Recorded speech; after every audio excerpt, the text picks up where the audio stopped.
গ্রাম বাংলার এক ছোট্ট গ্রাম বাররা। এখানেই আছে এক পাগলা গরু যার নাম ধলা, কেউ কেউ আবার সাধু বলেও ডাকেন। সে শুধু একটা গরু না, গরুদৌড়ের এক সাহসী যোদ্ধা। আজ চলুন ধলার গল্প শুনি। ধলার বয়স 10 বছর, এখনো তার দৌড়ের গতি থামেনি। তার মালিক নূর ইসলাম চাচা ধান কাটার মৌসুমে খুব ব্যস্ত, তবু আমাদের সময় দিয়েছেন।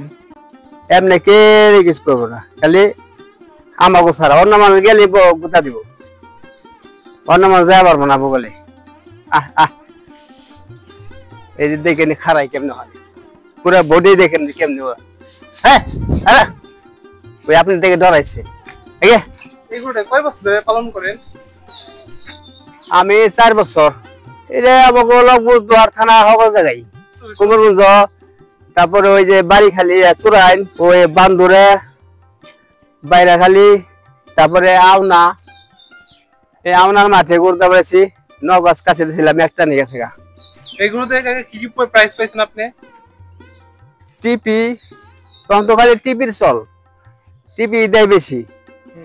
আর ওই খালি চুরাইন মাঠে দিয়েছিল টাকা, ওখানে ফার্স্ট প্রাইজ পাইছি 15,000।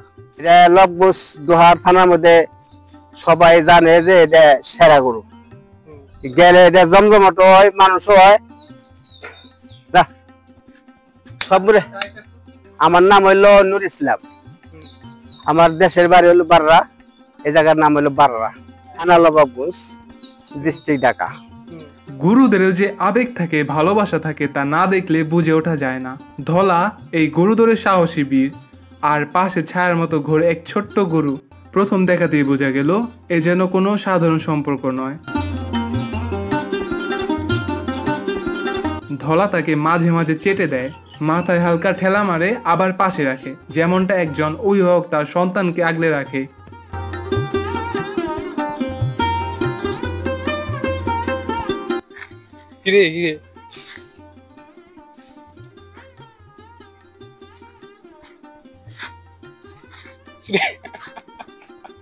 মালিক বললেন ছোট্ট গরুটি জন্ম হয়েছিল ঈদের দিন, আর আজ সে যেন ধলার ছায়া হয়ে গেছে। ধলার সাথে রক্তের সম্পর্ক না থাকলেও তার সাথে এক আলাদা রকম সম্পর্ক রয়েছে।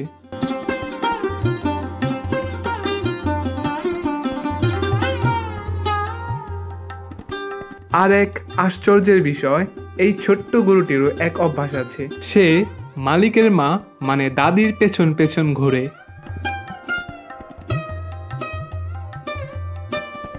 কালকে আমি গেছি একখানে নে, হে আমার নজর না যে পাহাড় বইরা বলে ঘুরছে আমার বিশ্রাই, তার মা মা করতে কয়েছে মা ওর ডাক তুই নে।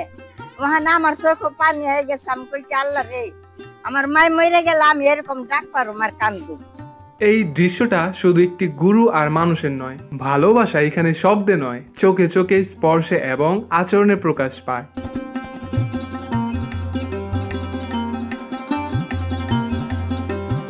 যে শক্তি নিয়ে ধলা দৌড়ে তার পেছনে আছে পরিশ্রম আর যত্ন। প্রতিদিন খায় ফার্মের ঘাস, ভুসি আর খালির ঘাস, যেন শক্তির উৎস। বাড়ির পালানেই এই গাছ রোপণ করা আছে।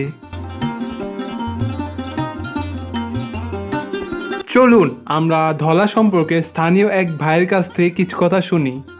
ফোনে না করে উঠে নাই মাঠে, কাশি ছিঁড়ছে 15টা 11টা করে কাশি দিছে, কুমরগঞ্জ 9টাও দিছে। কুমরগঞ্জ কাশি মাঠে কাশি ছিঁড়ে কি করবো, আগে মানুষ খুঁজবো, মানুষ না খুঁজে মাঠে উঠবি, ওই সিংহে রক্ত না ভরাইলে উঠবো।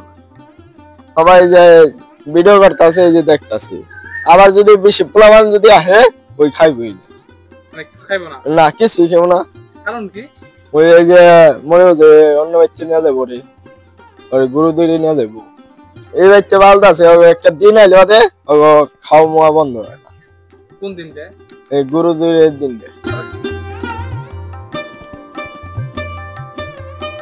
এই গ্রামে শুধু গরু নয়, ঘোড়াও লালন পালন হয়। ঘোড়াটা কেনার উদ্দেশ্য ভারতে লাগছে যুদ্ধ বা ইয়ের নগে, পাকিস্তানের নগে, মানে কোথায় আমাকে দৌড়ে জানলা তার তো খবর নাই। এই কারণে এটা আমরা কাছে রাখছি, জানি একটু উপকার হয় আর কি।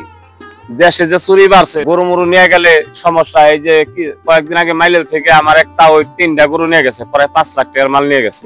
এখন ওই বেটা একবারে সর্বহারা, এখন বেটা রাস্তায় কান্দতে কান্দতে পাগল হয়ে গেছে। কি করবো, ওই রাইতে খোলার মধ্যে পড়ে থাকে, আর 2-3 জন ঘরে নিয়ে আবার রাইতে বাইরে যায়। এই জামান মিয়ার পাগলা গরু আবার কবে আসবে? হ্যাঁ, পাগলা গরু কয়েক জায়গায় আছে, এখনো আছে, মানে এখানে লোকজন নাই দিকে আর কি কাছে রাখে না। তারপরও এক জায়গায় 2টা কিনা আছে, যে কোনো টাইম আর কাম। ধলাকে দেখার শেষে আমরা হাঁটছিলাম গ্রামের পথে। পথে দেখা পেলাম সবজির বাজার, মানুষের কোলাহল, বিক্রি, হাসি সব মিলিয়ে প্রাণবন্ত এক দৃশ্য।